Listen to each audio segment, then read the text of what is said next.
제1성경 천연계 1. 세 가지 성경. 하나님께서 원래 단 한 권의 책을 우리에게 주셨는데 그것은 우리 아빠 손으로 친히 기록해서 주신 제1성경입니다. 그리고 우리가 가진 것은 제2성경입니다. 성경에 예수께서 재림하실 때에 이 성경을 가지고 승천한다고 하지 않았습니다. 하늘 갈 때에는 성경을 버리고 갑니다. 예수께서도 이 두루마리 성경을 버리고 말씀이 육신이 되셔서 승천하셨습니다. 우리는 이제 성경 없이도 죄 없이 살 수 있는 사람이 되어야 합니다. 그렇게 되려면 제1성경을 읽을 수 있는 눈이 열려야 되는 것입니다. 그러면 제1성경이 무엇일까요? 창세로부터 그의 보이지 아니하는 것들, 곧 그의 영원하신 능력과 신성이 그 만드신 만물에 분명히 보여 알게 되나니. 로마서 1장 20절. 하늘이 하나님의 영광을 선포하고 궁창이 그 손으로 하신 일을 나타내는도다. 날은 날에게 말하고 밤은 밤에게 지식을 전하니 언어가 없고 들리는 소리도 없으나 그 소리가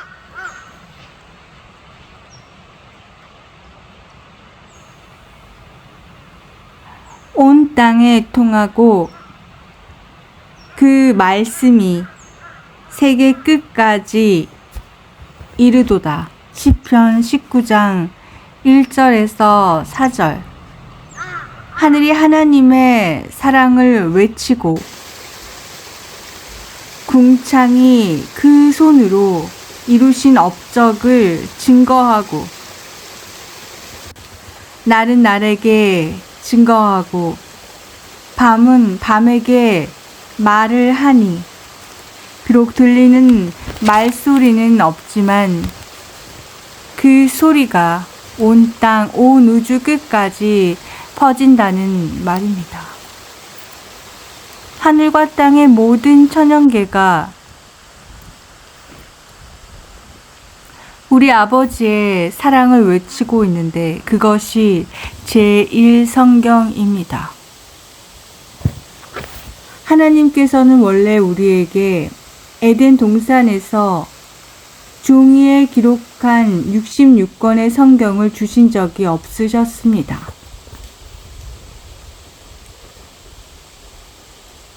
그러므로 아담이나 에녹, 노아, 욥, 아브람 같은 선조들은 66권의 종이 성경은 구경도 못했었습니다.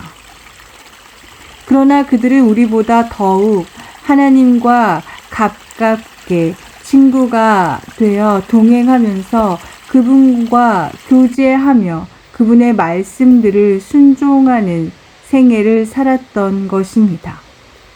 어떻게 그럴 수가 있었을까? 그것은 구전으로 전하여져 내려온 하나님 말씀을 기억함에도 큰 도움을 주었었지만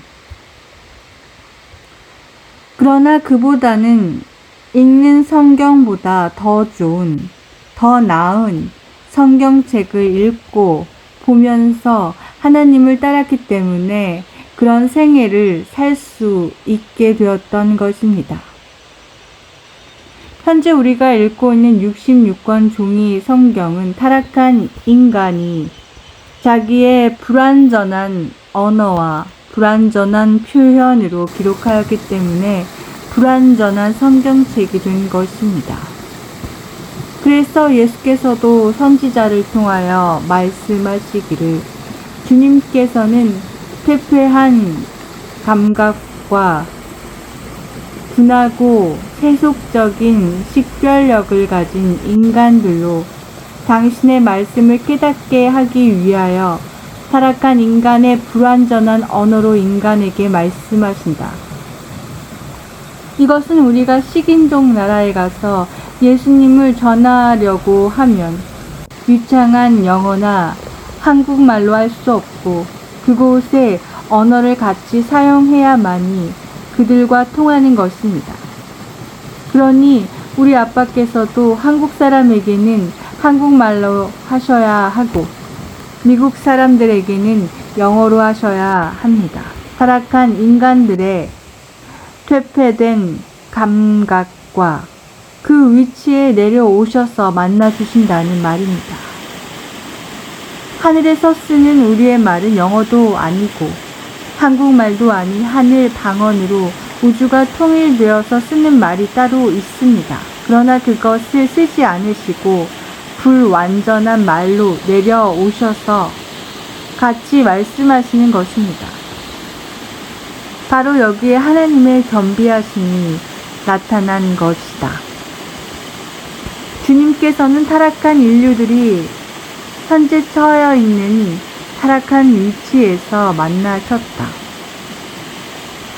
성경은 말씀의 단순성에 나타난 완전성을 비록 갖추었을지라도 하나님의 위대한 사상에 대하여 인간이 답변할 수 없는데 그 까닭은 무한대에 속하는 하나님의 사상이 유한한 인간의 사상, 전달의 수단으로 완전하게 표현될 수 없기 때문이다.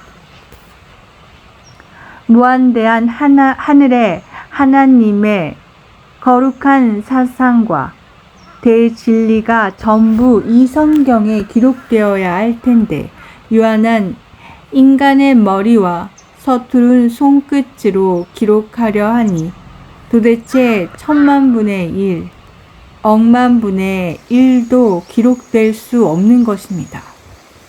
그래서 불완전한 성경입니다. 많은 사람들이 상상하듯이 성경의 표현들이 과장되기는커녕 오히려 하나님의 장엄한 사상 앞에 인간의 강한 표현들이 압도당하였으며 필자 인간 선지자들이 가장 풍부한 표현력이 있는 언어를 선택하여 고상한 교육에 속하는 진리를 전달한다 할지라도 도저히 타락한 인간의 표현력으로는 감당할 수 없었다. 주의 선지자들은 다만 하늘 영광의 광채의 그늘, 그림자만을 간신히 바라볼 수 있다. 하늘의 사상과 사물은 어떤 인간의 강한 표현으로도 죄인 선지자들이 아무리 미사여구를 써서 제대로 표현하려고 해도 표현할 길이 없는 것입니다. 쉬운 예로 사도 요한을 예수 전한다는 이유로 반모섬으로 귀양살이를 보냈더니 거기서 그는 더 큰 횡재를 만났습니다. 주일날 예수께서 오셔서 신천지를 보여주시는데 새 예루살렘이 하나님 우리 친아버지께로부터 내려오는 것입니다. 얼마나 놀라운 계시인지 하늘의 사물을 보고 그 놀라움과 기쁨을 표현할 수가 없는 것입니다.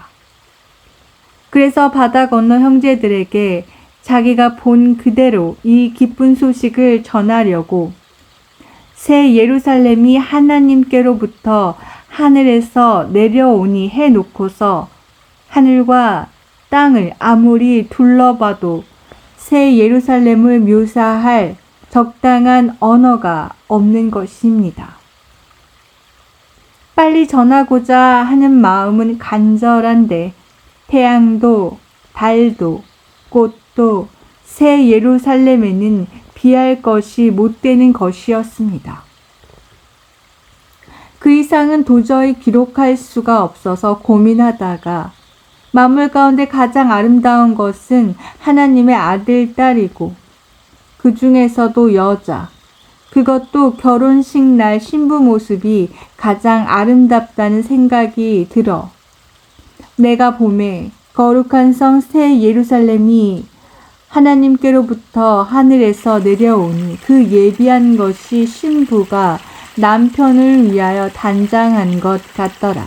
계시록 21장 2절 그렇게 써놓았던 것입니다.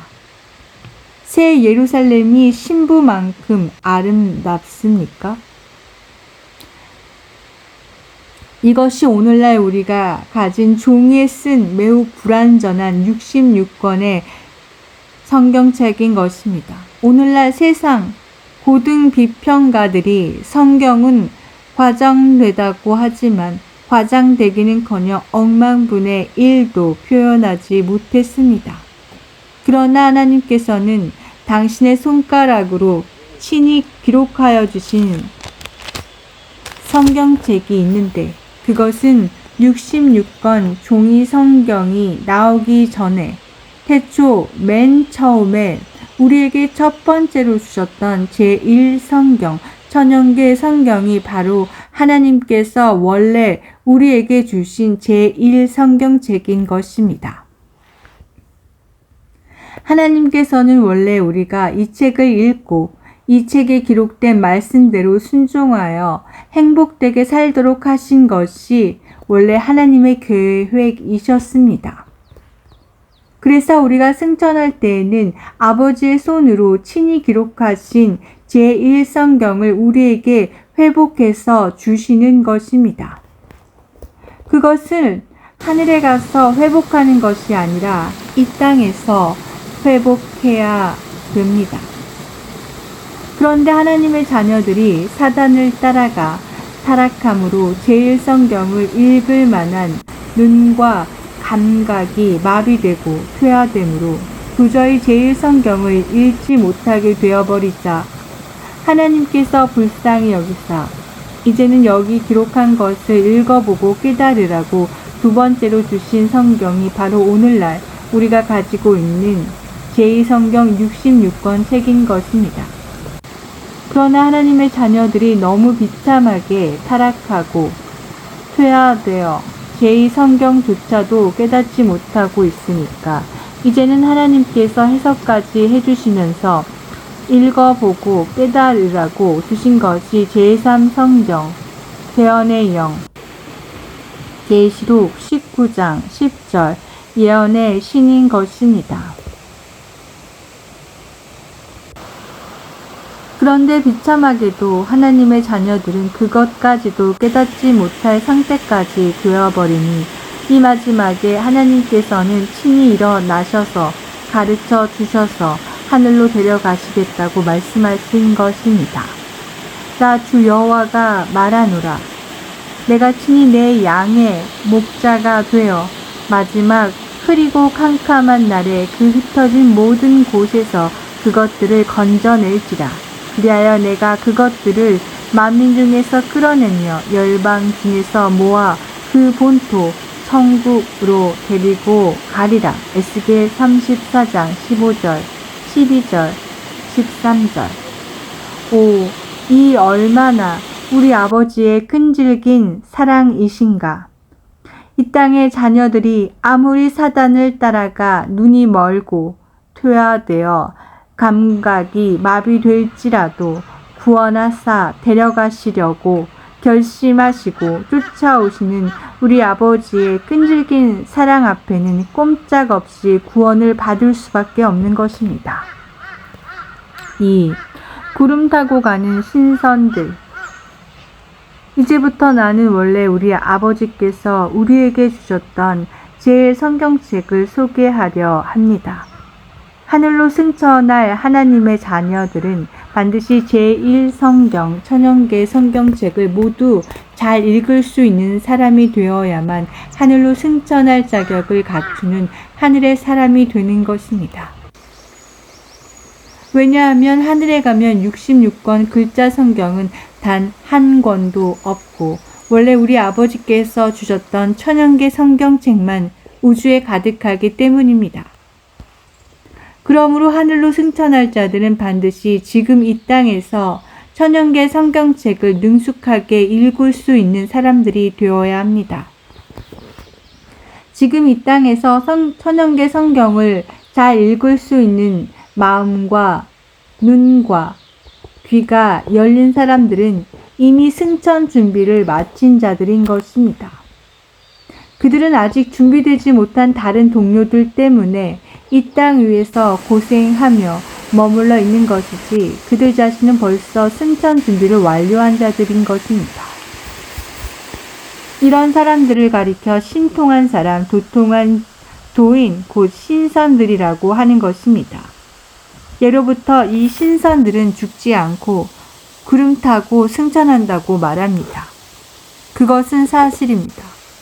제1성경 천연계 안에서 하나님의 신성에 참여한 신선들은 예수님 재림 때에 구름 타고 승천하는 것입니다. 예수님 재림하시기 전에도 이미 모세 신선, 엘리야 신선, 에녹 신선들은 승천하였습니다. 마지막 신선들 역시 예수님 재림 때에 구름 타고 승천할 것입니다. 신선이라는 것은 다른 것이 아니라 하나님과 사람이 산속에서 같이 사는 것이 곧 신선입니다. 신 플러스 인 플러스 사는 신선. 사람이 비록 예수도 모르고 성경을 몰라도 속세를 떠나 천연계 제1성경 속에 들어가서 하나님과 깊이 교제함으로 그의 형상과 모습을 닮은 사람들은 곧 신선되어 승천하게 된다고 선지자를 통하여 성령께서도 분명히 말씀하셨습니다.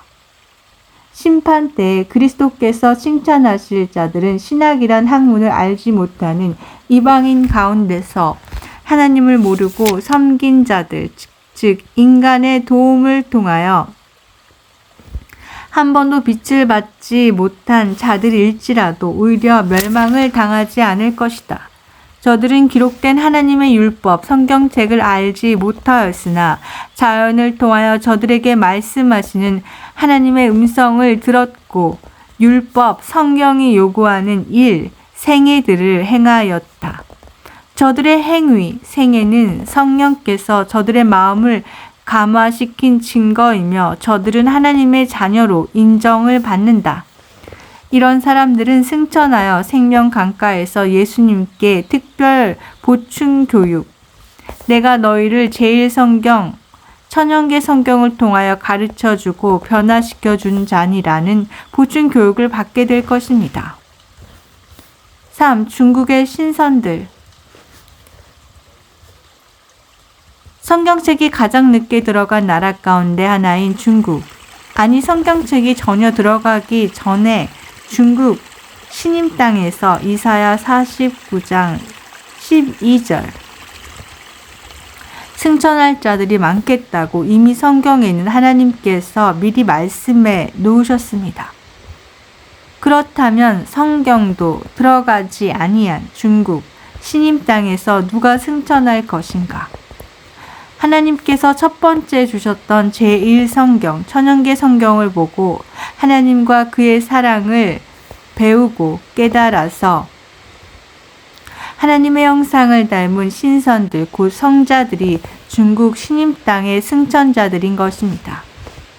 그러나 현대 기독교인들은 말하기를 공자님도 죄인이고 구원이 없다. 왜냐하면 천하 인간의 구원을 얻을 만한 다른 이름을 우리에게 주신 일이 없기 때문에 사도행전 4장 12절 공자님도 예수를 모르는 죄인이므로 멸망한다라고 대부분들 말합니다. 그러나 그것은 독선에 빠진 옹졸한 소견을 가진 현대 기독교인들의 말이지 하나님의 말씀이 아닙니다.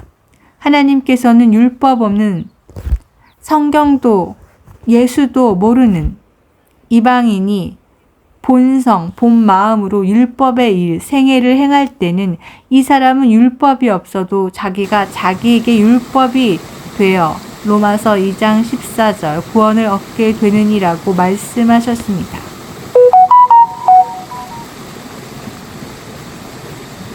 오늘날 기독교인들은 천하 인간의 구원을 얻을 만한 다른 이름을 우리에게 주신 일이 없으신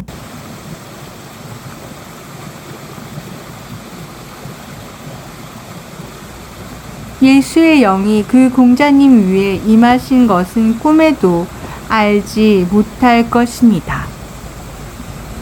공자님이 세인들에게 가르친 모든 말씀들은 하나님을 순종하고 복과 영생을 얻으라는 말씀들입니다.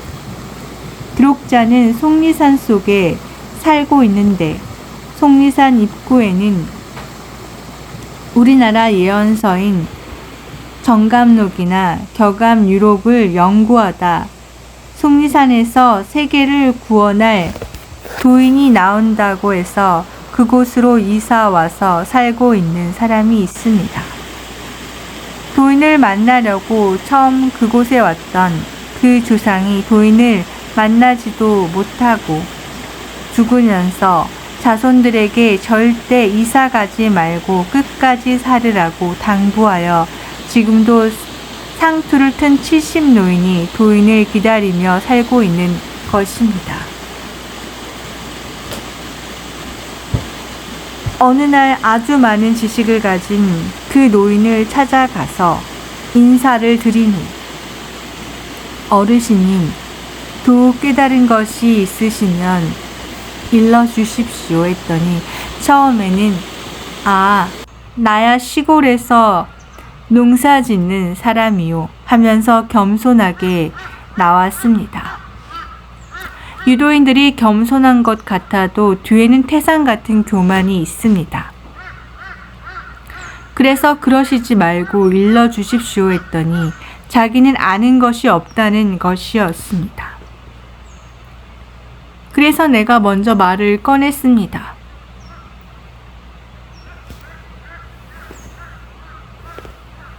어르신님, 공자님이 순천자는 존하고 역천자는 망한다고 하지 않았습니까? 하나님을 순종하는 사람은 살고 하나님을 거역하는 자는 죽는다고 했는데 공자님도 돌아가셨으니 역천하신 분이 아닙니까?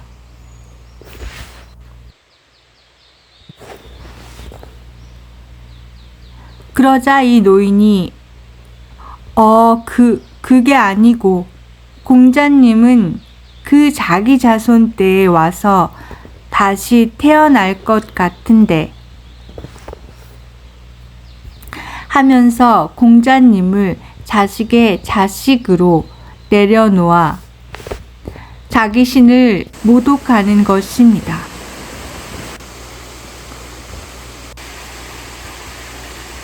공자님 자신이 가르칠 때에는 그런 뜻으로 가르치지 않았습니다.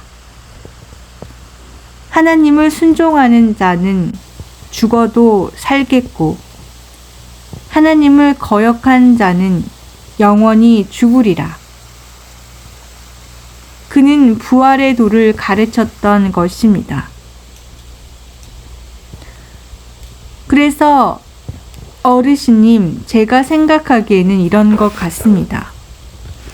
하나님을 순종하는 자는 죽어도 부활되어서 다시 살 것이요.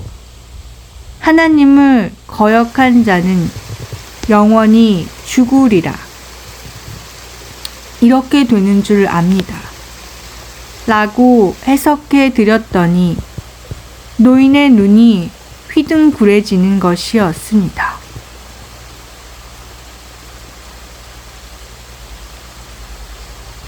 수천 년 동안 서당 선생님들이 이 8글자의 뜻도 모르고 매일 자왈, 순천자는 하고 길게 목청만 돋구어 가르쳐 왔던 것입니다. 그것은 오늘날 성경을 들고 다니면서 그 뜻이 무엇인지도 모르고 남에게 설교하는 사람과 똑같은 것입니다. 공자님은 예수님 같이 자기를 믿으라고 하지 않고 전부 하나님께로 인도하는 길이 되었습니다. 공자님은 자기 믿으라고 한 적이 없습니다. 그분은 하나님께 가는 길로서 예수님 역할을 했습니다. 그러면 공자님과 그 외 중국 성자들이 세상에 증거한 말씀들 가운데 몇 가지만 소개하여 보고자 합니다. 순천자는 존하고 역천자는 망하느니라.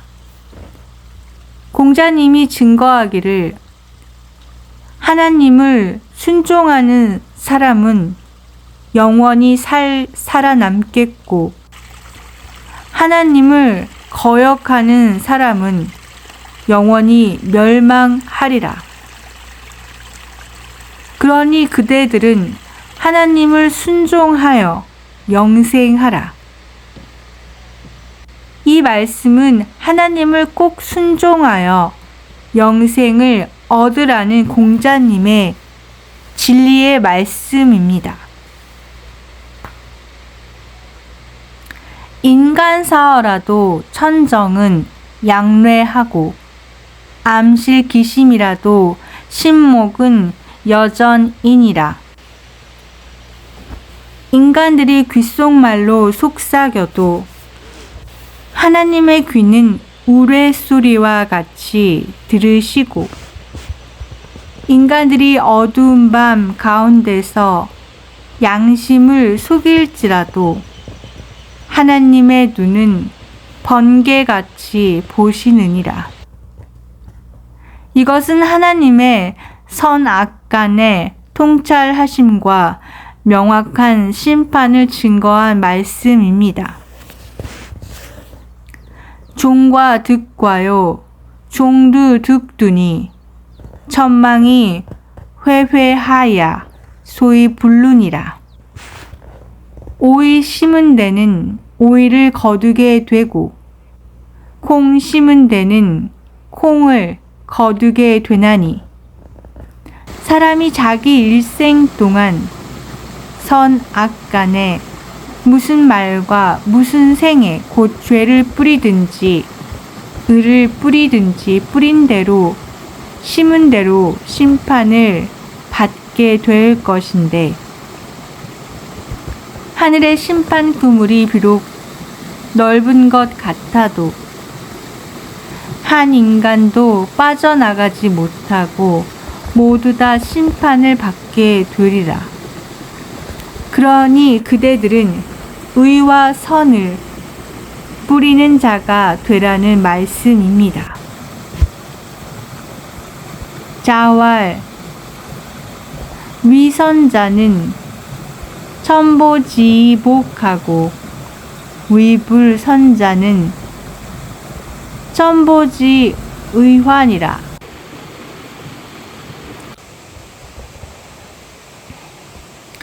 선을 행하는 사람은 하나님이 복으로 갚아 주시고 악을 행하는 자는 하나님이 화로 갚아 주시느니라. 이 말씀은 성도의 상급과 악인의 재앙을 증거한 말씀입니다. 악인이 작불선하여 득현 명자는 인수불해나 천필육진이라. 사람이 만약 악한 수단과 방법으로 세상의 명예와 이름을 얻는 자는 비록 사람들은 그를 해할 자가 없을지라도 하나님은 반드시 심판하시느니라. 이것은 하나님의 보응과 공의를 증거하신 말씀입니다. 스긍 야매하야 소사 충효자는 인부지나 천필지지요. 새벽에 일어나서 밤 늦게까지 마음이 충성되고 효성스러워 작은 일에 성실한 자들은 비록 사람들은 몰라보아도 하나님은 반드시 잘 보시고 사랑하시느니라. 이것은 시대마다 다니엘과 요셉같이 작은 일에 신실한 자들에게 향하신 하나님의 자상하신 사랑을 증거하신 말씀입니다. 획제어천이면 무소도야니라. 죄짓고 하나님을 떠나간 죄인들은 어디 가서 기도해도 들어줄 자가 없느니라. 이것은 용서받지 못할 하나님을 떠난 죄악, 곧 성령을 거스리는 죄를 증거한 말씀입니다. 악관이 양만이면 천필주진이라. 이 지구상의 죄악이 물 두레밖에 물이 가득 찬 것 같이 지구상의 죄악의 잔이 가득 차게 되면 하나님이 반드시 심판하시느니라. 이것은 하나님의 공의에 저울 때와 오래 참으심의 한계선, 곧 은혜의 문이 닫힘을 증거한 말씀입니다. 공자님이 가르친 이 모든 말씀은 성경입니다. 이 말씀은 글자가 진리가 아니라 글자 속에 있는 깊은 뜻과 의미가 진리라는 말입니다. 우리는 공자님 같이 천연계 가운데서 제일 성경을 읽을 수 있는 신선들이 되어야 합니다.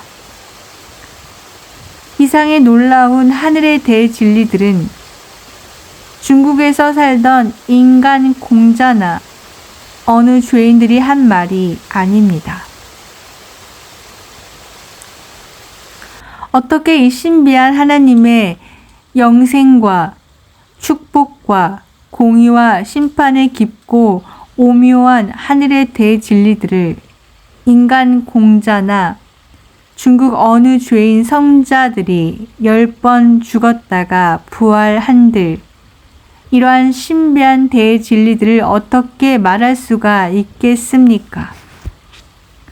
그것은 지금과 같은 교통수단이 발달되기 전, 지금과 같은 인쇄술이 발달되기 전에 하늘의 하나님께서 당신의 사랑하는 이 지구 자녀들을 살리시기 위하여 당신의 거룩한 영과 예수의 영, 사도행전 16장 7절을 지구상 이곳저곳에 부어주사 영감으로 임하신 진리의 성경 말씀들을 이미 벌써 가르쳐 오셨던 것입니다.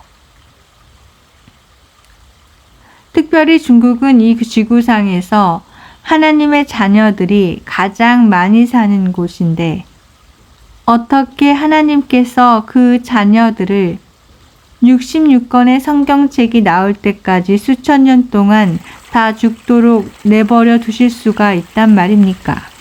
결코 그럴 수 없는 것입니다.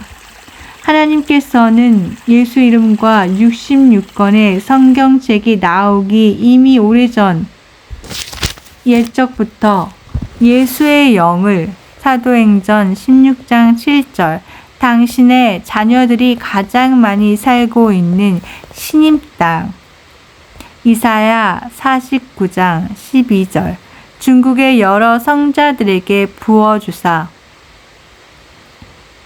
성령의 감동함을 입은 성자들의 입을 통하여 이미 성경을 옛날부터 가르쳐 구원해 오셨던 것입니다. 우리들은 우리 하나님을 우리와 같이 소견이 좁고 지혜 없는 하나님으로 생각하면 큰 잘못입니다. 하나님께서는 그 사랑과 지혜가 무한하셔서 우리가 알 수 없는 여러 가지 다양한 방법으로 이 땅에 당신의 자녀들을 구원하시는 분이십니다. 그렇다고 해서 나는 공자님이 반드시 구원받은 사람이라고 주장하는 것은 아닙니다. 공자님이 구원받은 여부는 하늘에 가서 만나봐야 알겠지만 공자님이나 대부분의 중국 성자들이 증거한 말씀들만은 분명히 하나님의 진리의 말씀들로서 오늘날 성경 말씀과 똑같은 말씀들이라고 증거하는 바입니다. 그래서 하나님께서는 이 땅에서 거룩한 삶을 산 그러한 신선들을 데려가시는 것입니다. 그들은 곧 성자였습니다. 이 성자란 무엇인가? 성자라고 하는 것은 하늘의 임금님, 하나님의 귀와 눈과 입을 가진 아들, 곧 하나님의 아들 예수라는 말입니다.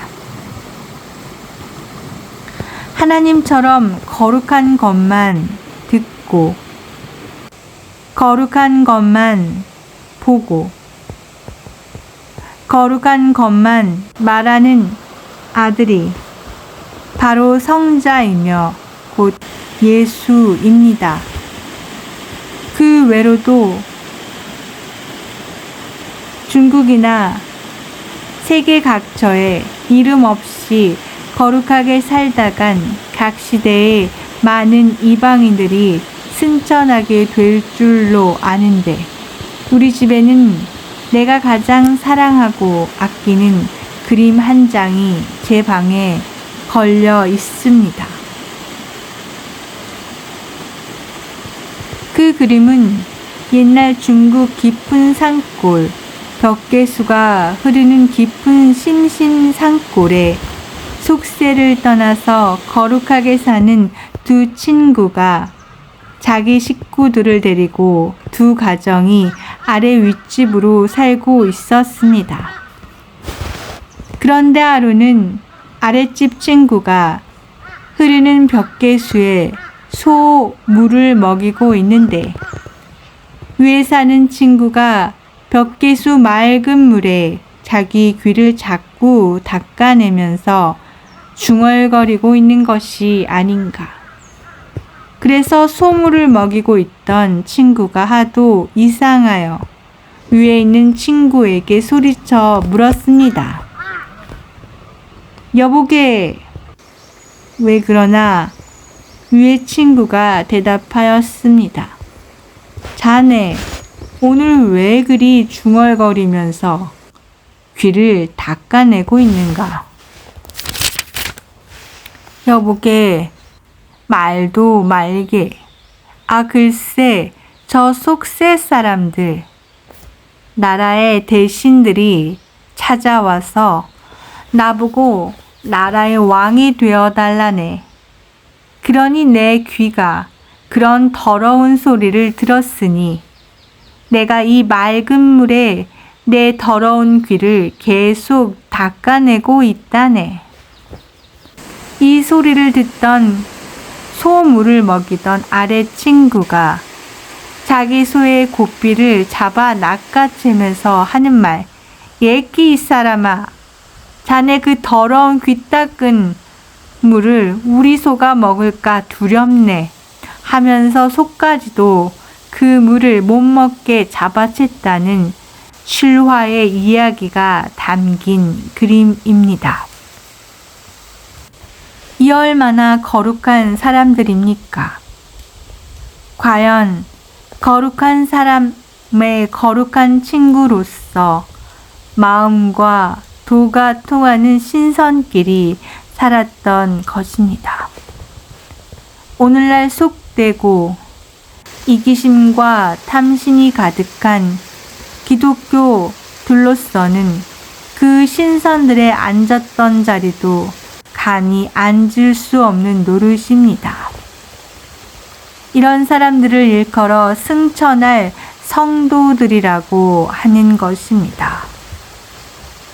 이런 이방 신선들은 예수도 성경도 몰랐지만 하나님의 제일 성경 천연계 성경 속에서 성령과 예수의 영에 사도행전 16장 7절 교사님들에게 직접 창조주의 사랑의 법칙과 그의 선하심을 배움으로 하나님의 사랑을 깨달아 변화된 생애를 했던 거룩한 사람들입니다.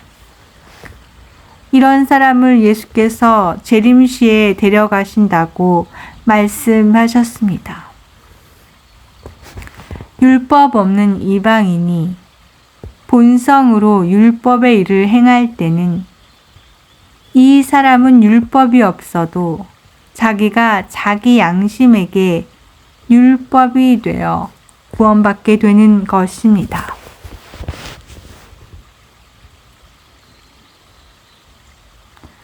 4. 제일성경 천연계 속에서 사는 최고의 행복.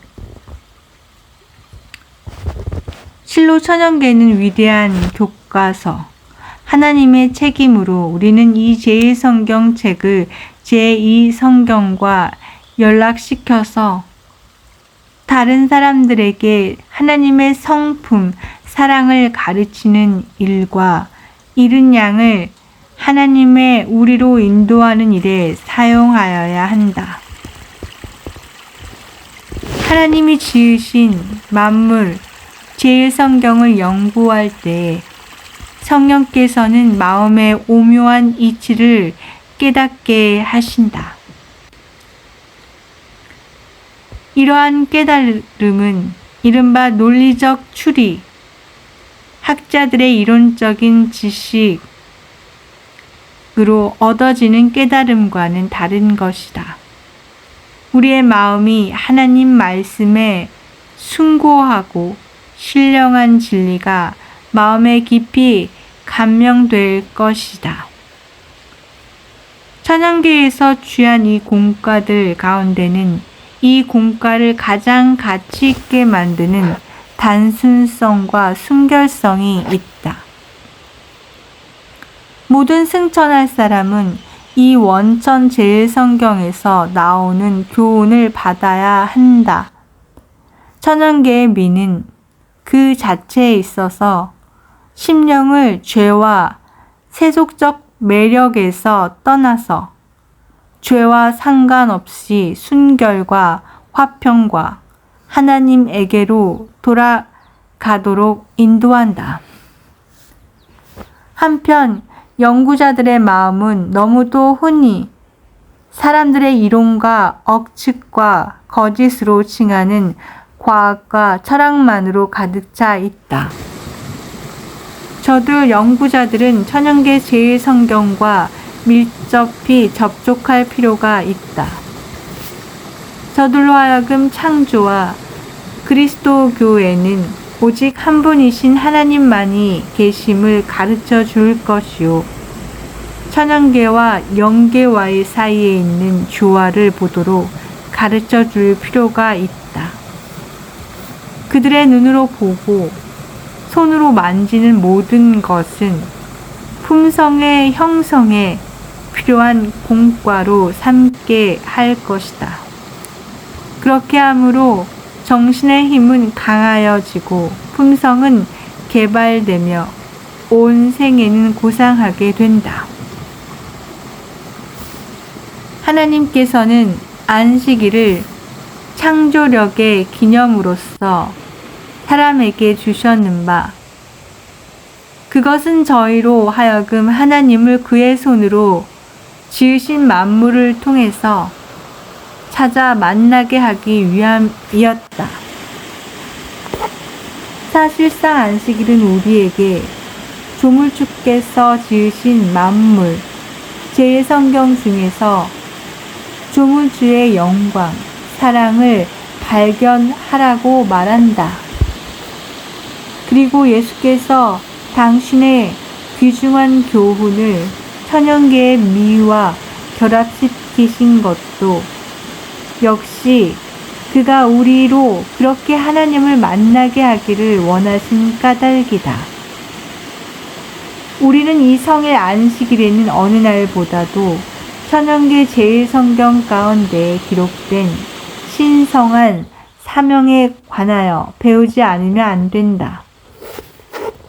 우리는 구주의 비유를 그가 말씀하신 곳, 즉 들과 수풀과 푸른 하늘 아래와 화초 사이에 직접 찾아가서 연구하여야 한다. 우리가 천연계로 더욱 가까이 나아갈수록 그리스도께서는 당신의 인재가 우리에게 실제적이 되게 하시고 우리의 마음 속에 그의 평화와 사랑을 말하여 주신다. 그리고 그리스도께서는 당신의 교훈을 안식일에만 하지 않고 일에 종사하는 평일에도 연구하기를 바라신다. 그렇게 할 것 같으면 우리의 매일의 수고하는 일은 우리의 정신을 빼앗지 아니하고 하나님을 잊어버리지 않게 할 것이요. 우리는 항상 하늘 진리에 관한 공과를 배우게 될 것이고 그의 순결한 형상으로 자라나게 될 것이다. 그리하여 항상 여호와의 교훈을 받을 것이요. 에녹같이 우리가 부름을 받은 처지에서 하나님과 함께 거하는, 동행하는 특권을 얻게 될 것이다.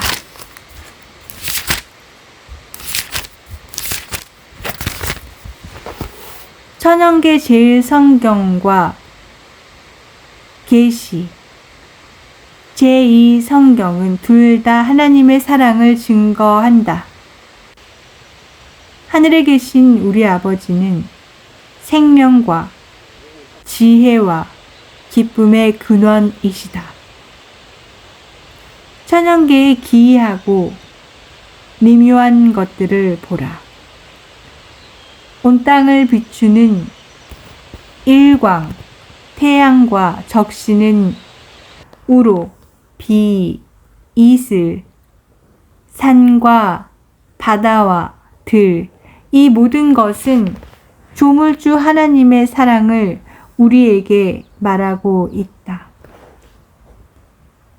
가시덤불과 엉겅퀴도 사람을 유익을 위하여 마련된 것이다. 하나님은 곧 사랑이시라는 문구는 방식 피는 꽃봉오리마다 뾰족뾰족 돋아나는 풀싸개마다 기록되었다. 공중을 즐거운 노래로 충만하게 하는 아름다운 새들,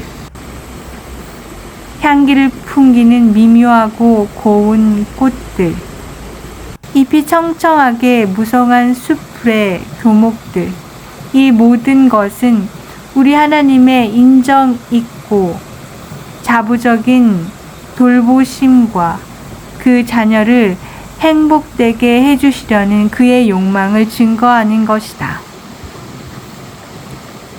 하나님께서 당신을 우리에게 알리시고 우리로 하여금 당신과 더불어 교통하게 하시려는 방법은 여러 가지가 있다. 천연계는 우리의 감각에 끊임없이 말한다. 열린 마음은 하나님께서 손수 만드신 만물에 나타난 그의 사랑과 영광에 감복될 것이다. 기울여 듣는 귀는 천연계의 사물을 통하여 오는 하나님의 기별을 들을 수 있으며 이해할 수 있다. 푸른 들, 울창한 수목, 새싹과 꽃, 지나가는 구름, 내리는 비, 졸졸 흐르는 시내, 하늘의 영광들은 우리의 마음에 말하여 우리로 하여금 그 모든 것을 지으신 자 하늘 아버지와 친숙하여지기를 요청하고 있다. 우리 구주께서는 그의 귀중한 교훈을 천연계의 사물들과 연결시키셨다. 나무와 새와 골짜기의 꽃들과 산과 호수와 아름다운 하늘들을 진리의 말씀과 관련시키시었다. 우리가 만일 귀를 기울여 듣기만 하면 하나님의 창조하신 만물은 우리에게 순종과 신뢰의 귀중한 교훈을 가르쳐 줄 것이다. 광막한 공간에 좌치 없는 궤도를 따라 세세토록 저희의 일정한 노선을 운행하는 별로부터 가장 미소한 원자에 이르기까지 천연계의 만물은 조물주 하나님의 사랑을 말하여 준다.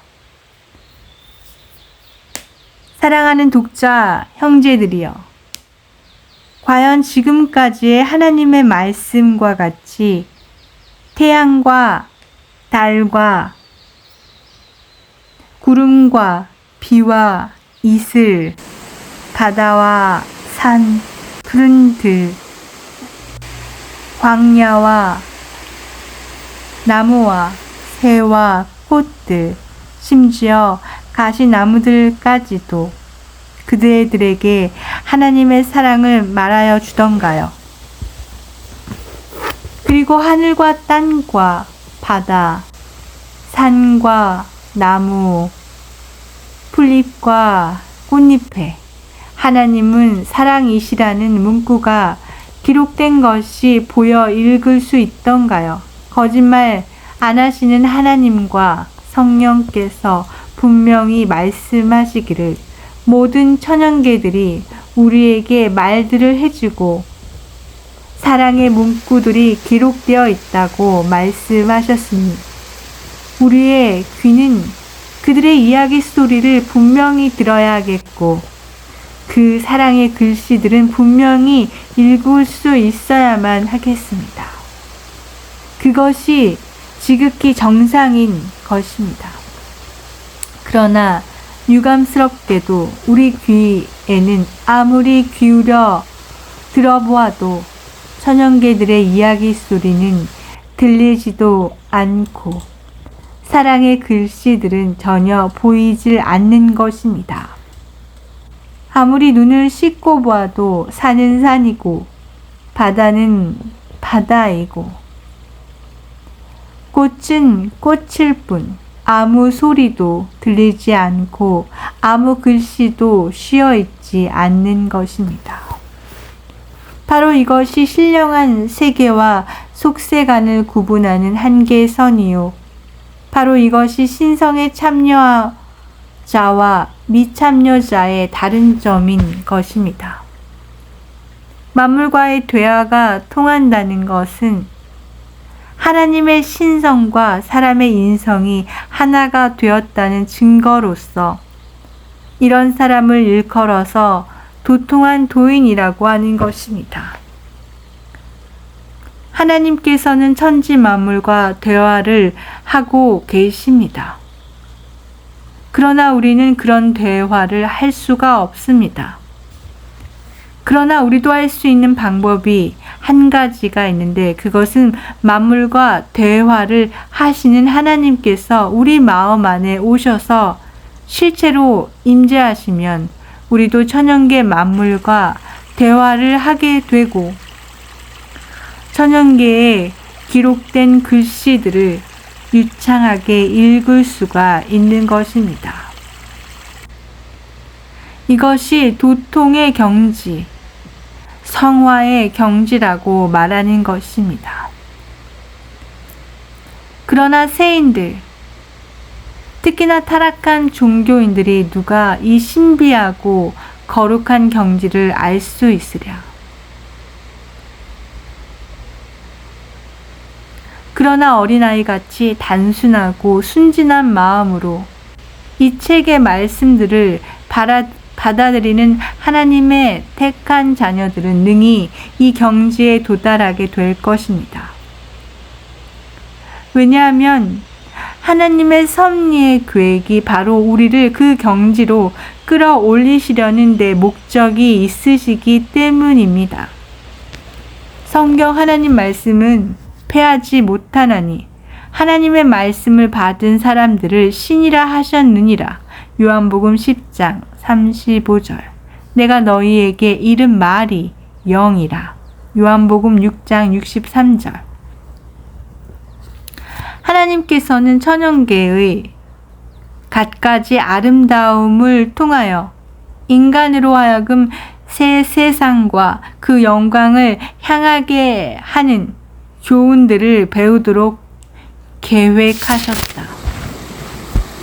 하나님께서는 우리의 마음을 하늘과 땅에 있는 무수한 증거로서 당신에게 붙들어 매셨다. 천연계의 사물을 통하여 그는 자신을 우리에게 나타내시려고 하시었다. 창세로부터 그의 보이지 아니하는 것들, 곧 그의 영원하신 능력과 신성이 그 만드신 만물에 분명히 보여 알게 되나니. 로마서 1장 20절. 천연계를 통하여 들려주는 즐거운 음성에 대하여 감각의 문을 닫아버리는 사람, 그 모든 사람들은 그리스도 안에 있는 것이 아니다. 천연계 가운데서 그들에게 말하는 즐거운 소리에 그 감각의 문을 닫는 자들, 이러한 사람들은 그리스도 안에 있지 않는 자, 비그리스도인들이다. 그분 예수께서는 천연계 속에서 하나님과 함께 계셨을 때 가장 행복한 시간을 갖게 되셨다. 이 땅의 미를 가장 잘 감상하며 즐길 자, 최고의 행복자는 그리스도인이다. 이것이 예수님의 생애였으며 우리가 또한 작은 예수가 된 증거입니다. 5. 나의 진리의 교사들. 그러면 이제부터 내가 보고 읽은 제1성경, 내가 만나 대화를 나눈 천연계 성경을 소개하고자 합니다.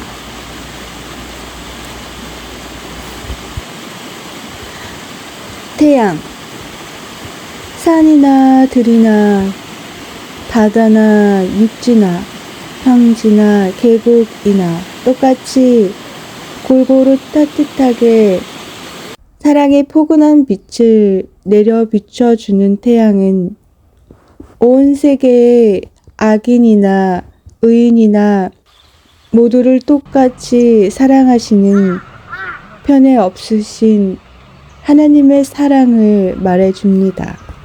달, 어두운 세상의 흑암과는 상관없이 오직 홀로 밤을 비추고 있는 달은 어두운 죄악 세상에 홀로 오셔서 흑암 세상에 빛을 비추신 예수님을 증거해 줍니다.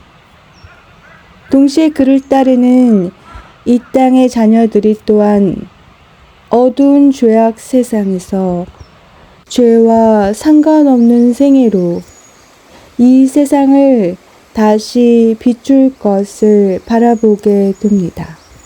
하늘, 하늘 친아버지의 넓고 높으신 사랑을 말하여 줍니다.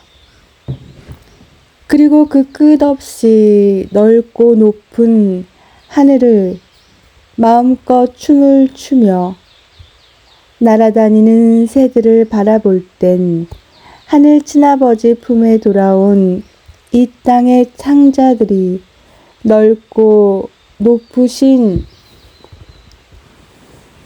친아버지의 품 안에서 무한한 행복과 자유를 마음껏 누리는 모습을 보게 됩니다. 바다. 이 바다는 하늘과는 달리 넓고 깊으신 하늘 아버지의 사랑을 말하여 줍니다. 끝없이 넓고 깊은 바닷속에서 마음껏 꼬리쳐 춤추며 기쁘게 다니는 크고 작은 고기들을 볼 때에는 이 땅에서 사단의 올무에 매였던 자녀들이 하늘 친아버지의 넓고 기쁘신 사랑의 품 안에 돌아와서 마음껏 누리는 자유와 행복을 보게 됩니다. 거친 광야, 사막. 하늘 친아버지의 사랑의 품을 저버리고 떠나간 이 땅의 막둥이 자녀들의 거칠어지고 쓸쓸하게 되어버린 마음, 품성의 광야와 사막을 바라보게 됩니다. 깊은 구렁, 늪. 하늘 친아버지의 사랑의 품을 떠난 이 땅의 자녀들의 마음 속에 깊고 굴곡진 불행을 말해줍니다. 웅장한 바위, 산, 죄짓고 불행에 빠진 자녀들을 위한 하늘 아버지의 든든하고 영원한 약속의 불변성을 말해줍니다. 겨울 나무들, 사랑의 친아버지의 품을 떠나 스스로 행복을 구하려다가 오히려 주신 복과 행복들까지도 다 잃고서 울고 서 있는 이 땅의 막둥이 자녀들의 처절한 모습을 볼 수가 있습니다. 봄철 나무들, 하늘 친아버지의 사랑의 품 안으로 돌아온 이 땅의 막둥이 자녀들이 잃어버렸던 품성의 중생의 잎과 성화의 꽃을 피워 성령의 열매를 맺게 되는 행복한 모습을 보게 됩니다. 각종 꽃들, 온 산천의 큰 나무의 꽃으로부터 아주 극히 작은 풀잎의 꽃에 이르기까지 모두 살펴보면 너무도 아름다운 매력들을 각각 가지고도 있습니다. 이 모든 꽃들은 하나님께서 하나하나 예쁘게 만드신 그분의 손길이 담겨 있습니다. 그것은 이 땅에 살고 있는 모든 자녀 하나하나를 머리털을 새시기까지 세밀하게 사랑하시고 돌보시는 자상하신 하늘 친아버지의 사랑을 말하여 줍니다. 바닷가에서의 행복. 내가 남쪽 지방에서 살 때 한 번은 가족들을 데리고 오랜만에 남해 바닷가로 소풍을 간 적이 있었습니다.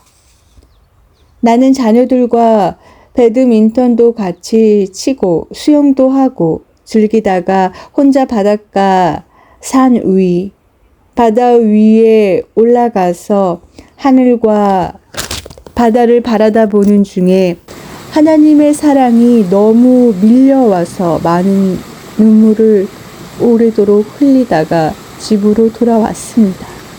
그러나 가족들은 나의 눈물을 아무도 모르고 그들은 따로 모래 벌판에서 즐기다가 오후 늦게야 같이 돌아왔습니다. 그때 제 마음에 보여진 것은 여름 장마철 넓고 넓은 온 하늘에 옹기점 연기같이 깜깜한 먹구름이 덮인 하늘이었습니다. 그 넓은 하늘은 손가락 하나 넣을 틈도 없이 먹구름으로 덮인 하늘입니다. 이러한 하늘은 이 땅의 하나님의 막둥이 자녀들이 죽음으로 떨어지기 전에는 우주에서는 결코 찾아볼 수 없었던 하늘입니다. 이 하늘은 죽게 된 자식들을 바라보시고 슬픔과 근심으로 가득 찬 하늘 아버지의 가슴을 말해주는 것입니다. 그 다음 그 하늘에서는 뇌성병력 우회소리가 요란하게 납니다. 이것은 죽게 된 자식들을 바라다 보시고 크게 꾸짖어 걱정하시는 하늘 아버지의 슬픈 음성.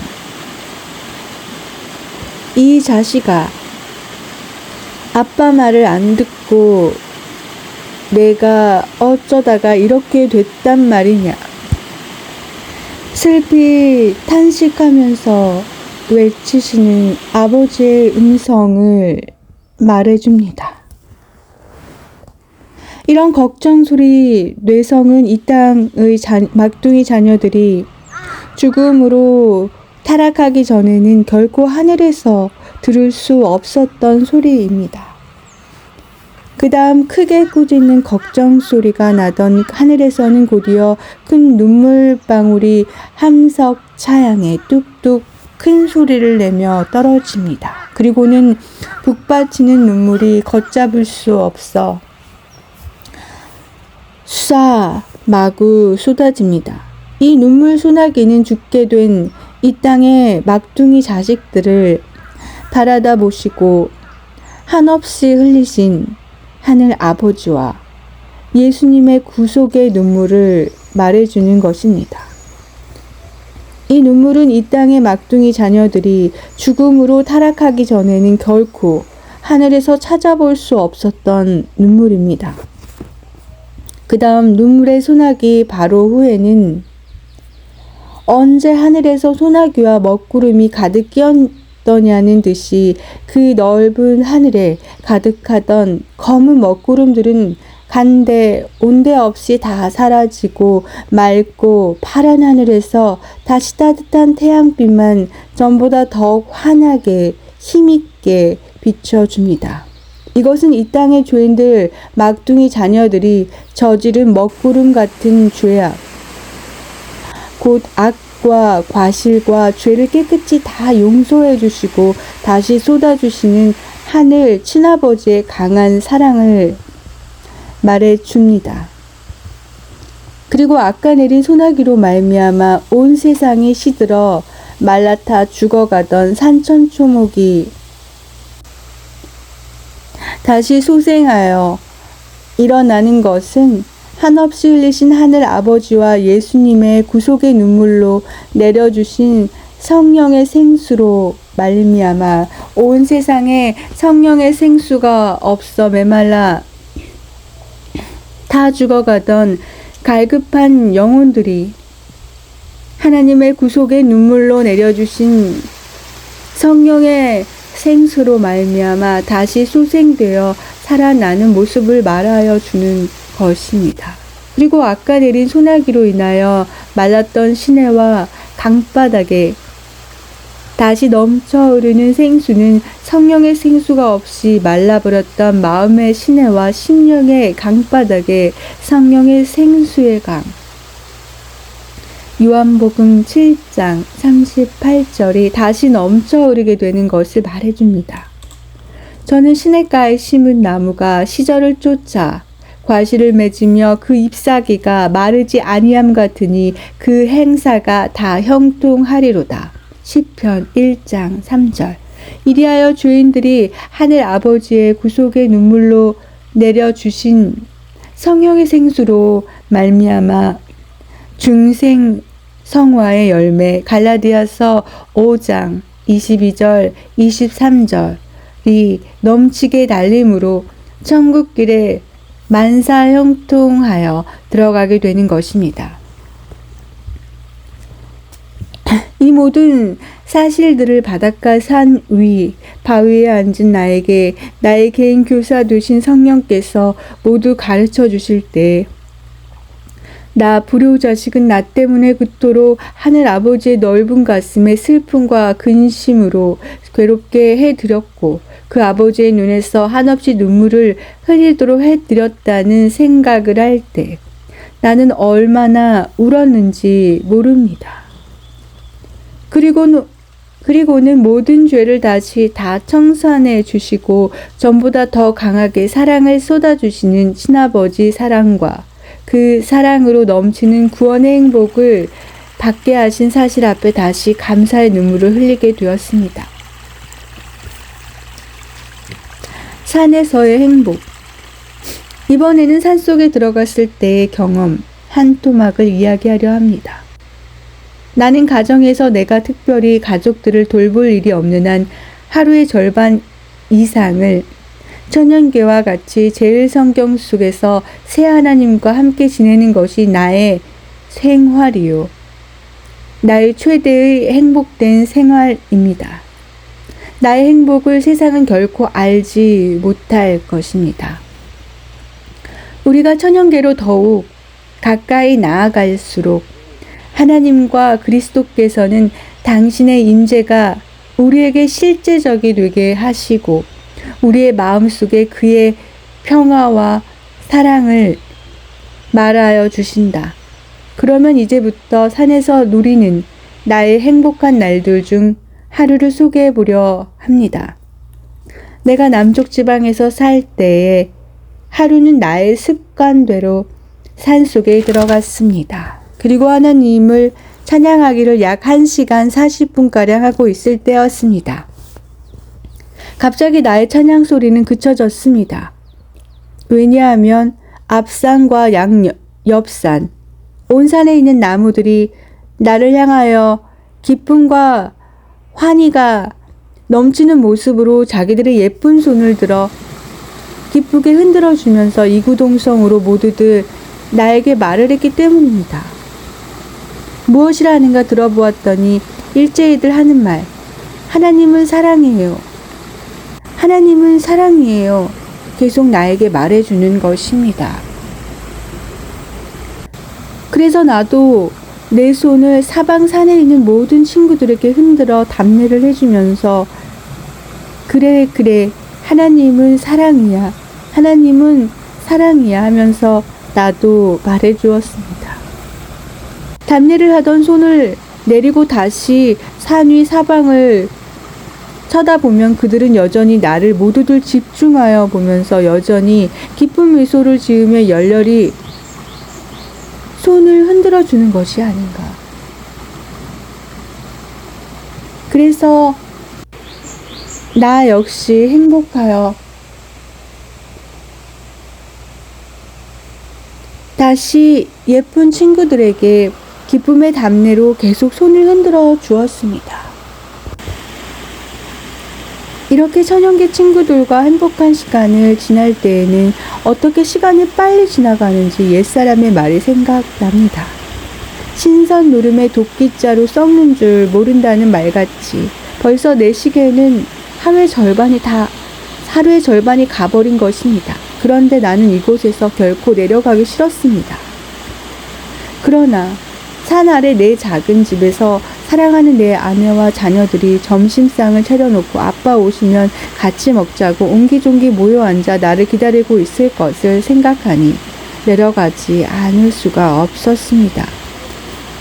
그래서 산속의 친구들과 오늘도 석별을 하지 않으면 안 돼 할 수 없이 나는 산속의 모든 친구들에게 잘들 있으라고 다음에 또 오겠다고 작별의 손을 흔들고 내려오는데 내가 멀리 사라지기까지 그들은 계속 손을 흔들어 주는 것이었습니다. 그래서 집을 향하여 계속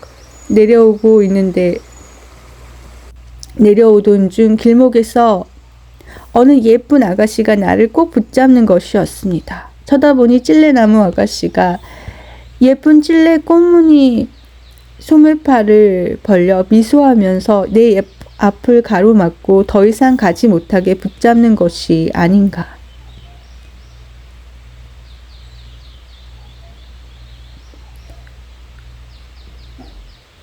나는 그렇지 않아도 매우 행복하여 오던 중인데 또 예쁜 찔레나무 아가씨가 나를 잡으니 행복 위에 행복이었습니다.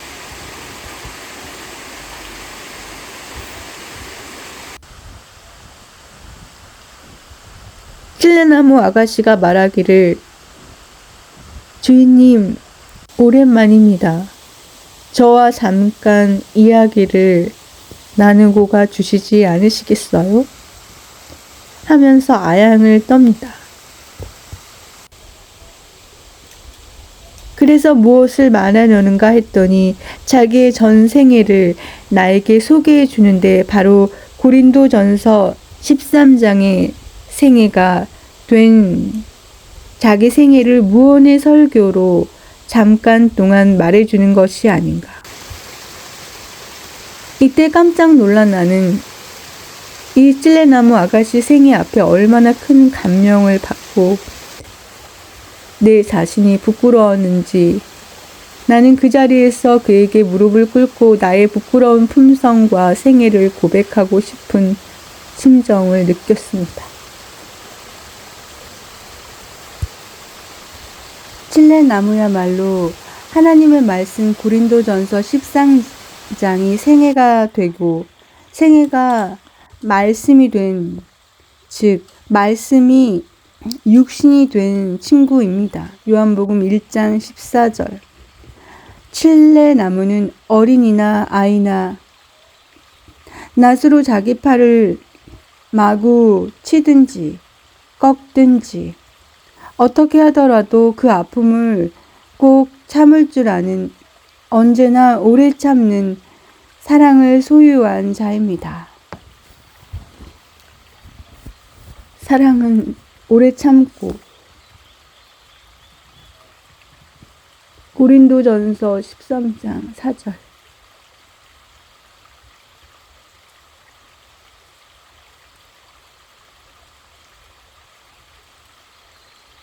찔레나무는 성격이 거칠지 않고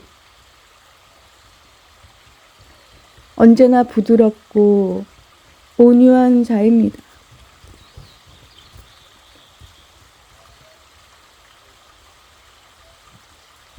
사랑은 온유하며 고린도전서 13장 4절. 찔레나무는 평생을 살아도 한 번이나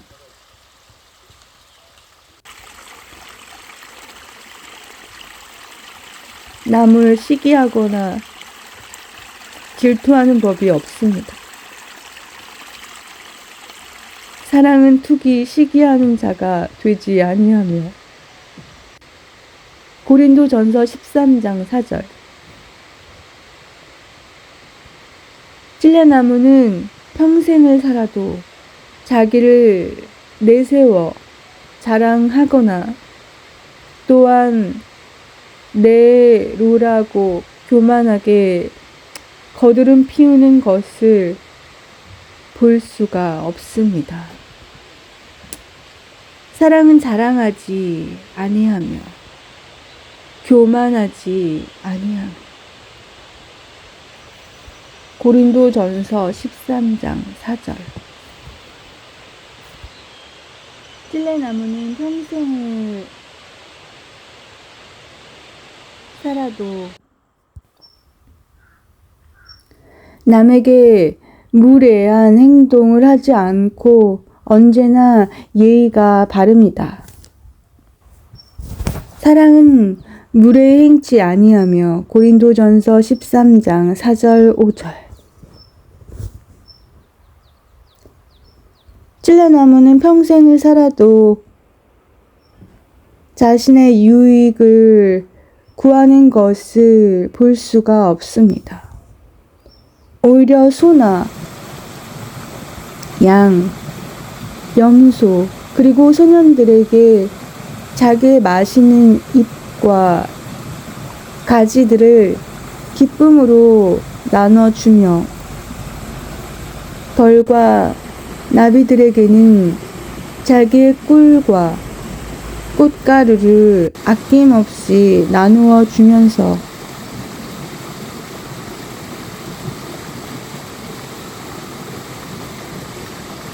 살아가는 사랑이 넘치는 자입니다. 사랑은 자기의 유익을 굳이 아니하며 고린도전서 13장 4절 5절 찔레나무는 평생을 살면서 이웃들과 싸우거나 다투는 것을 볼 수 없습니다. 사랑은 성내지 아니하며 고린도전서 13장 4절 5절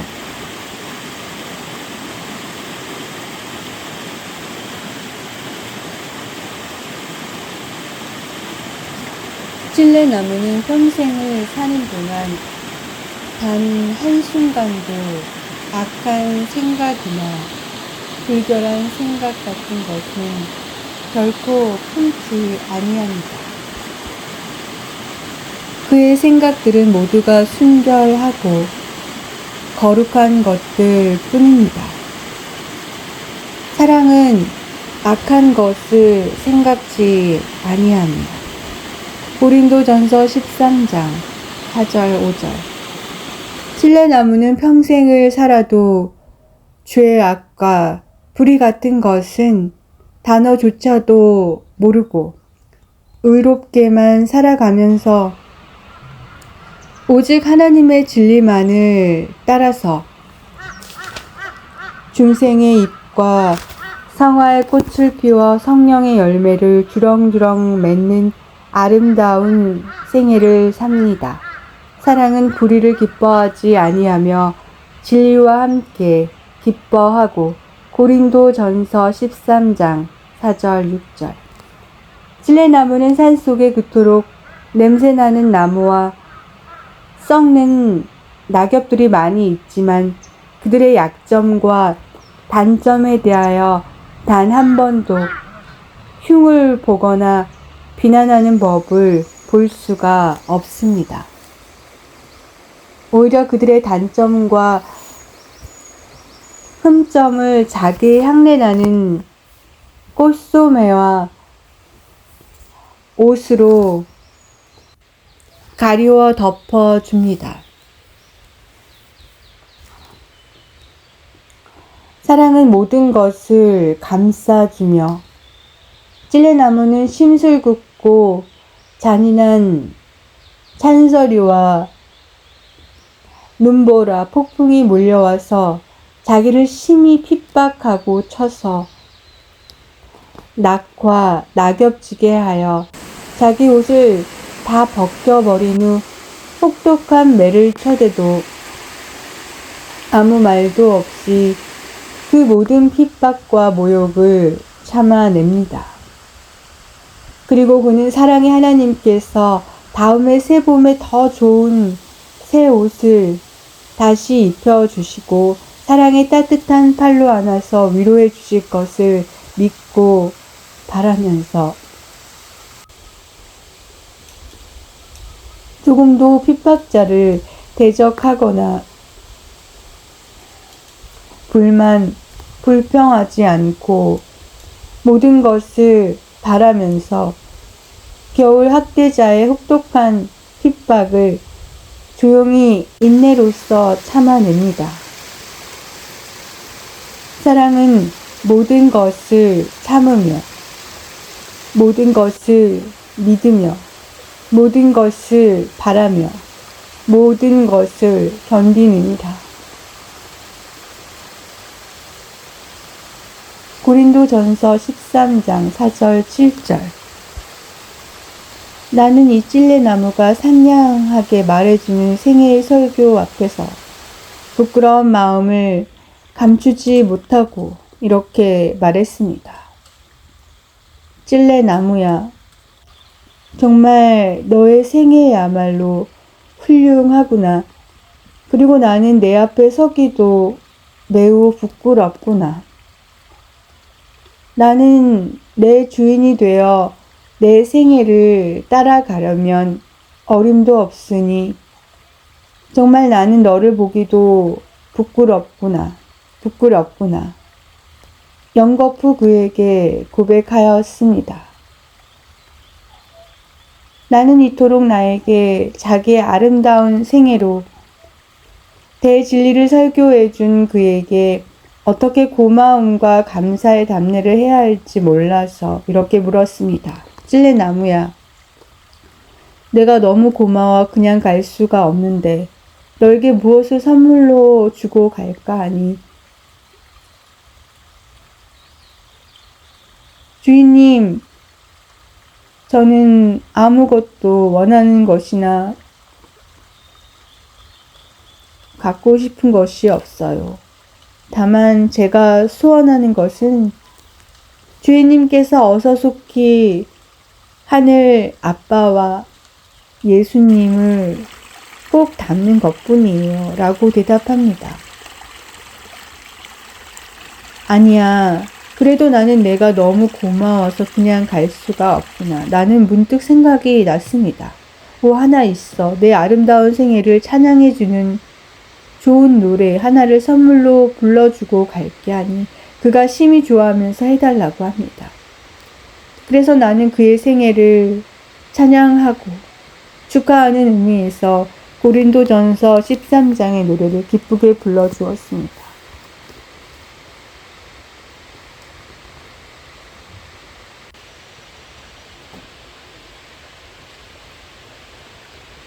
사랑은 언제나 오래 참고, 사랑은 언제나 온유하며, 사랑은 시기하지 않으며, 자랑도 교만도 아니하며,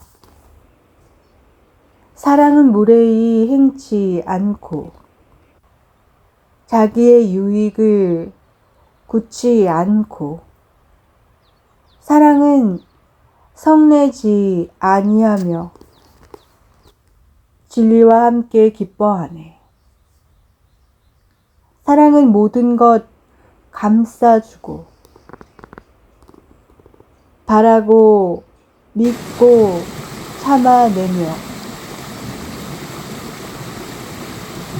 사랑은 영원토록 변함없는 믿음과 소망과, 사랑은 이 세상 끝까지 영원하며,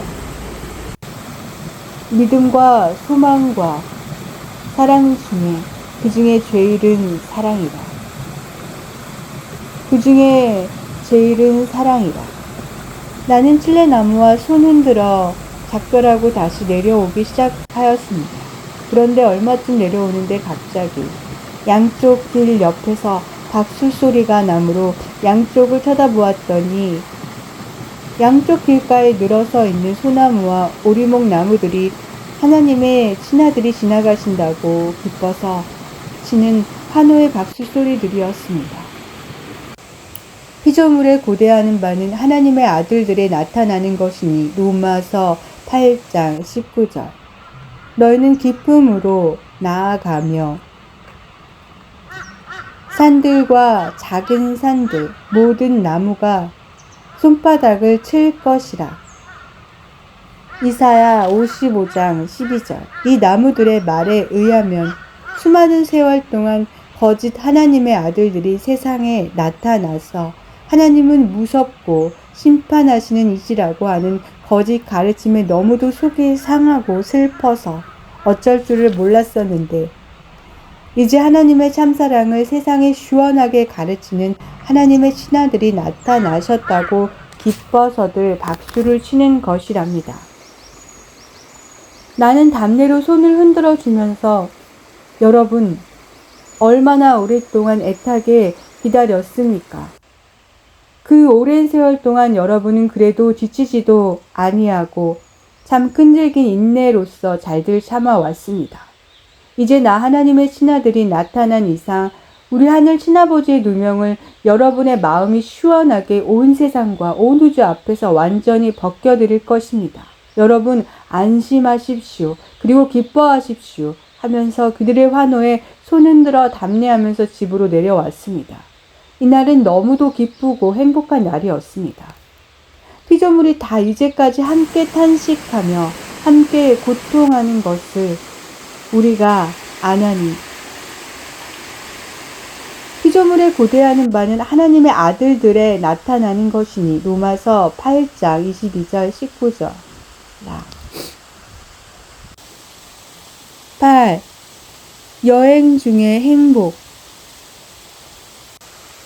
나는 하나님의 사랑을 듣기를 원하는 사람들의 초청을 받아 이곳저곳 먼 지방까지 여행을 할 때가 종종 있습니다. 그럴 때면 내가 타고 가는 기차 창밖에 있는 멀고 가까운 산들이 하나님의 친아들이 지나가신다고 나를 향하여 얼마나 우렁차게들 노래 불러주는지 그 아름다운 모습들을 마음의 눈과 귀로 보고 들으면서 매우 기쁜 여행을 하게 됩니다.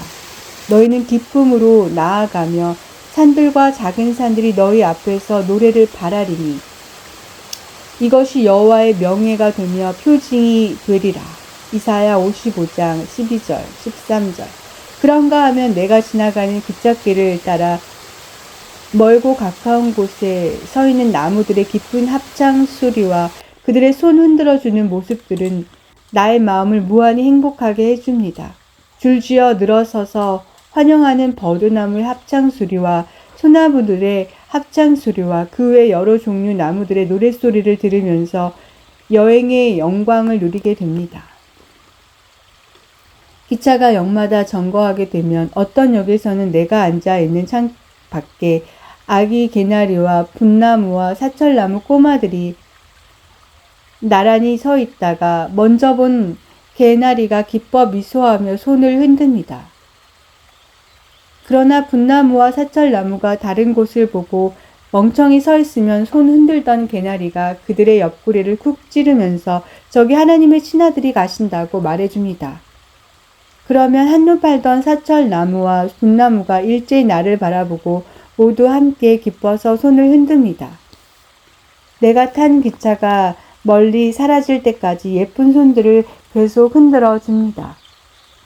나 역시 그들이 보이지 않을 때까지 손 흔들어 주면서 갈 때 나의 마음은 너무도 행복하기만 합니다. 그런가 하면 계속 나오는 새로운 길가에 수줍어 긴 머리 숙인 버드나무 아가씨들이 손을 흔들어주는 예쁜 모습들이 보이고 사철 굳은 의지로 굽힐 줄 모르는 소나무 나마들의 손 흔들어주는 황송의 모습들도 보입니다. 계속 가노라면 개나리 쌀이나무 소년 소녀들이 나와서 예쁜 손들을 흔들어주는 모습도 보입니다. 그리고 이태리에서 이민 나온 포플러 거인들과 참나무 거인들의 손 흔들어주는 기쁜 모습들이 보입니다. 그 뒤에 넓은 손바닥을 흔들어 환송하는 거인 플라타너스의 모습이 보입니다. 이러한 나의 행복된 여행은 세상의 어떤 왕도 받을 수 없는 최고의 환영과 최고의 영광과 최고의 행복을 누리게 합니다. 나는 거짓과 양심의 불의가 없는 이 아름다운 친구들과만 영원히 같이 살고 싶습니다. 중국의 공자 신선님도 말하기를 지자는 요수하고 인자는 요산이니 지자는 동하고 인자는 정하며 지자는 낙하고 인자는 순이라고 말했습니다. 이 말씀을 하나님을 아는 자, 즉 하나님과 친구가 된 사람은 물, 강과 바다를 좋아하고 하나님의 성품을 가진 사람은 산을 좋아하나니 하나님의 친구가 된 사람은 세상을 구원하기 위하여 활동하고 하나님의 품성을 소유한 사람은 떠들지 않고 조용하며 하나님과 친구가 된 사람은 항상 즐겁고 기쁘며 하나님의 품성을 소유한 자는 결국 영생하게 되느니라. 는 말씀입니다. 이 생활이 바로 하나님 아들 성자들의 생활, 곧 하나님과 사람이 산천에서 같이 사는 행복한 신선 생활인 것입니다. 이런 사람은 고대나 현대나 불사 신선들로서 구름 타고 하늘로 승천하게 되는 하나님의 친구들인 것입니다. 밤낮으로 누리는 행복. 나는 밤이 오면 달린 미인의 매력에 넋을 잃고 별 아기들과 같이 속삭이는 행복은 밤 가는 줄도 모르고 유유히 흘러가는 은하수에 내 마음을 띄워 한없이 흘러도 가보았습니다. 날이 밝아 낮이 되면 당할 장사 없는 해 장사님의 늠름하게 웃으며 나타나는 모습은 실망한 사람들에게 새로운 용기와 힘을 얻게 해줍니다. 하늘의 널따란 백색, 청색 종이 위에 자기 마음대로 그린 여러 가지 아름다운 그림들, 사슴과 어린 양도 그리고 십자가도 그리며 천사들도 그리면서 아무 때고 간에 자기 마음대로 아름다운 그림을 그리면서 웃고 가는 구름 화백인들은 우주 안에 제일 가는 미술가들입니다. 넋을 잃고 바라다 보고 있노라면 누군가 사뿐히 찾아와서 나의 어깨를 살짝 두드리며 뭘 그렇게 넋을 잃고 바라보시고 계시나요? 상냥한 소리에 고개를 돌려보면 언제 보아도 항상 깊은 얼굴로 미소 짓는 청풍 친구입니다. 변함없는 이 친구는 항상 싱글벙글 낙천주의자입니다. 이 친구는 심술장이가 이마에 기짓땀을 흘리면서 이웃 사람들에게 박박 심술을 부리고 서 있을 때에는 그에게 가까이 나아가서 뭘 그렇게 또 심술을 부리고 계시냐고 하면서 심술장이 이마에 땀까지 닦아주면서 웃고 가는 재미있는 친구입니다. 세상에 이렇게 좋은 친구 또 어디 있겠습니까? 산속 좁은 길을 걸어가노라면 양쪽 길에 서 있는 예쁜 덩굴나무, 다래나무, 칡순이 등등 아기들이 예쁜 고사리 손들을 내밀면서 서로 자기 손을 잡아달라고 아양 떨면서 손들을 내밉니다. 골고루 한 번씩 잡아주면서 잘들 자라라고 말해주면 좋아서 어쩔 줄 모르는 숲속의 어린 친구들. 아, 아름다운 내 아버지의 세계요. 내 아버지의 세계는 어쩌면 이렇게 아름답고 다정들하며 거짓 없는 사랑으로 넘치는 친구들만 가득히 사는지. 너무도 아름답고 너무도 행복하구나. 산천에는 기름진 땅에나 토박한 땅에나 어디고 간에 수많은 초목, 가족들이 함께 어울려 같이들 살고 있습니다. 어떤 곳에는 거름기도 없는 토박한 땅에 소나무, 온나무, 다래나무, 칡덩굴, 각종 잡초들이 좁은 땅에 가득히들 살고 있습니다. 그들은 먹을 것이 없어서 누렇게 영양실조가 걸려 있습니다. 그래도 그들은 같이 사는 가족들에게 야, 여기는 내 땅이란 말이야. 내가 먼저 와서 사는 곳이야. 여기는 좁고 나 먹기 살기도 부족하니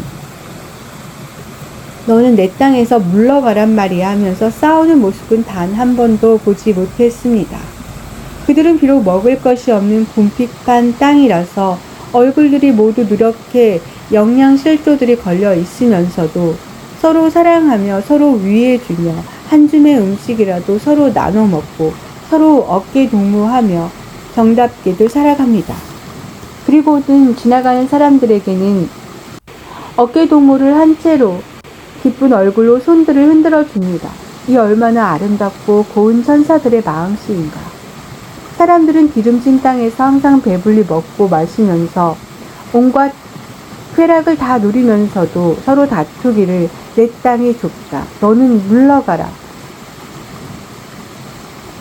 내 명예와 위신이 손상되었으니 너를 고발한다 하면서 서로들 물고 뜯는데 어쩌면 이 산천의 친구들은 이토록 아름다운 마음씨로 서로들 아끼고 사랑하면서 살아간단 말인가. 아, 산천 토목의 친구들아.